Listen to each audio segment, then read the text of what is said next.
Hello, and welcome to my 5-minute lesson, Approach Unseen Passages with Confidence. This lesson is for IB English Literature and Language, Paper 1, and my name is Natasha Musto. I studied English Literature and Language at Oxford University, and I currently work for The Edge as an admissions consultant and tutor. One of the most common things I hear from my students about Paper 1 is that they just couldn't find themes, they couldn't find the messages of the author. And so today I would like to look at a text in which many students struggle to link the literary devices to messages from the author. The text is by Toni Morrison and it's called The Bluest Eye. We will begin with the first paragraph and approach it paragraph by paragraph. We'll first identify the literary devices and then we will link them to themes and try to understand which themes are emerging in this passage. So every time I show you one of these paragraphs, a blank paragraph, please pause the screen and read it for yourself. Then we will go on to discuss it together. So please pause now. So as you go through the text and identify literary devices, an important thing to do is to group them by message. So how are you going to link each of these individual literary devices to a larger message of the author? So this is something I've done here using 3 colours, but of course it's something that you can do in your exam as well, using symbols such as stars. So in the first line here, nuns go by as quiet as lust, drunken men and sober eyes sing in the lobby of the Greek hotel. So we have the simile, nuns quiet as lust. So we have an image here of lust being repressed in this society. The things people want are quietened and hidden, secretive. We have the personification of sober eyes singing alongside drunken men. And so again, we have this image of eyes trying to sing, trying to communicate, but perhaps not being listened to. There's an atmosphere being created of secretiveness and repression within this society. People's emotions are being squashed.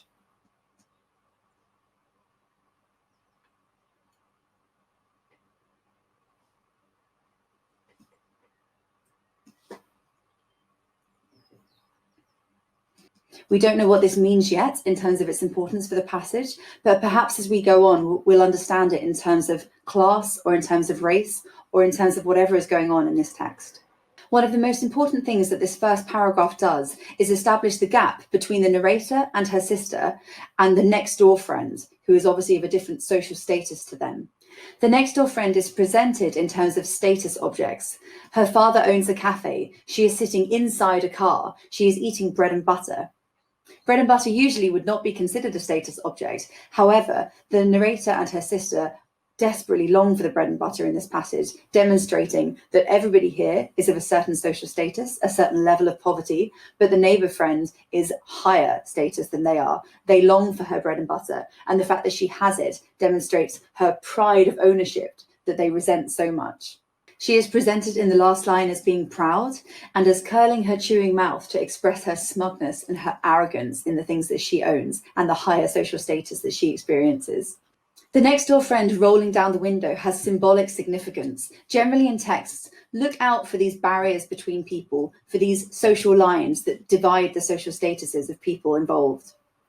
Here, the window represents the social and financial gap between the next door friend and the narrator and her sister. And the fact that she rolls it down deliberately to tell the narrator and her sister that they can't come in demonstrates the pleasure that she takes in owning these things and being higher status.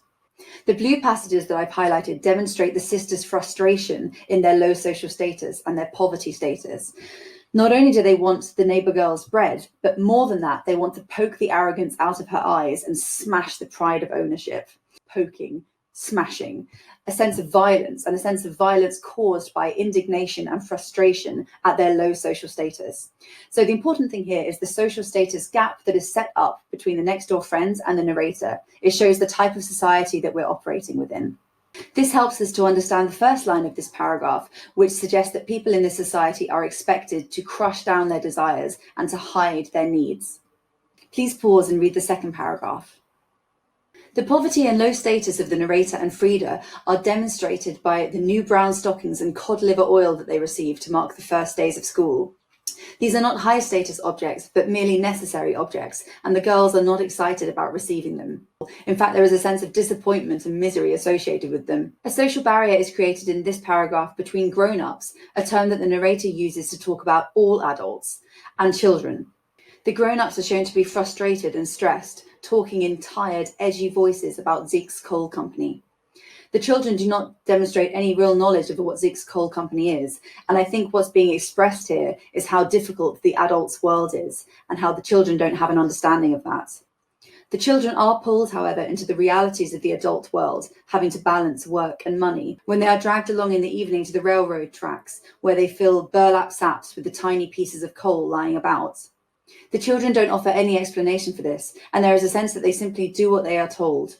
The negative, hellish imagery of the area around the coal company and the steel mill demonstrate the children's perception of the adult's working world as frightening and hopeless. Lots of industrial, intimidating, negative images, great carloads of slag being dumped, red hot and smoking, into the ravine that skirts the steel mill. We can see that they use visual imagery, red hot and smoking, alongside sibilants here, skirts the steel mill, to really emphasize the harshness of the environment and how shocking it is for the children. The images of the working environment as hopeless are created by the images of death. The dying fire lights the sky with a dull orange glow. Its dullness demonstrates how difficult it is for the parents to sustain a life in this environment. A patch of colour surrounded by black. Our feet leave the gravel path and sink into the dead grass. This is the children's perception of the adult's working environment. It might perhaps symbolise the lack of hope that they associate with their own futures and the image of themselves following a path towards death. The image of the children lagging behind, staring and shivering, demonstrates how cut off they are from the adult world and how unprepared they are for its realities. This image of them staring is passive and suggests in itself a sense of hopelessness. This is the second time they've been described as staring, first at the next door girl and now at the world of the adults. This image is a very passive one. The staring perhaps suggests that they are unable to do anything about their futures, unable to do anything about their positioning within the world, their low social status, and their position of poverty. It suggests their frustration, but also their silence, and their vulnerability as children being exposed to this type of society, which sets limits on the potential for their future. Please pause again and read this third section. Our house is old, cold, and green. Here they use a literary list of 3 to draw our attention to these images. Old and cold have an internal rhyme, which then focuses on the contrast of green. Green is important because it's a cold colour. It's not commonly associated with the warmth of a human home. It therefore works together with old and cold to demonstrate how inhospitable their living environment is.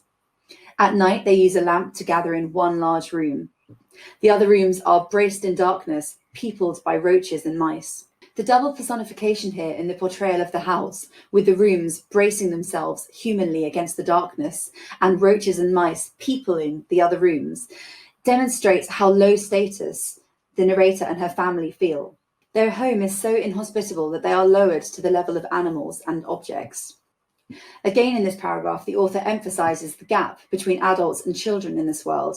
The children are not treated equally, nor with empathy. Adults do not talk to us, they give us directions, they issue orders without providing information. This is not a kind world where things are explained to children. The adults have little time for them and little kindness to spare them. This is demonstrated in the list that follows, where innocuous things the children do are met with irritation or anger from the parents.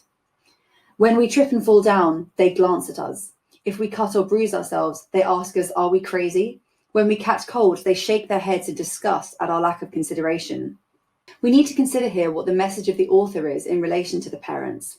Of course, from the children's perspective, it seems that the parents are frustrated by them and don't love them and are angry with them. The children experience the parents' frustration and anger as something that shames them and makes them feel small and worthless. However, the author conveys to us that the parents are plagued by fears about the working world and fears of poverty. It's not that they don't care about the children, but the adults must prioritise work and getting things done if they are all to survive in this unequal society. The adults, therefore, have hidden responsibilities that the children cannot understand, and they pour their frustrations out onto the children using rhetorical questions and accusations. How many times do I have to tell you to wear something on your head? You must be the biggest idiot in this town, Frida. These types of attacks on the children, they don't know how to interpret them, and as a result, the divide between the parents and the children is getting bigger and bigger. There is a sense of tragedy in this. The author is demonstrating to us as readers that the parents are cruel to the children because their own lives are so difficult and because they have their own worries. The children, however, do not understand this, and as a result, we see that the family unit is fractured in this environment. I hope this has demonstrated how you can use the literary devices and important sentences that you identify in order to lead you to the themes of the text. By grouping different literary devices according to their meanings, you can establish what the author is trying to tell you. Thank you for joining me, and look out for part 2 of Approaching Unseen Texts, where I will explain how to organize these different messages that you've identified into paragraphs for your essay. I hope to see you all soon at the Edge. This has been Natasha Musto. Thank you for joining me.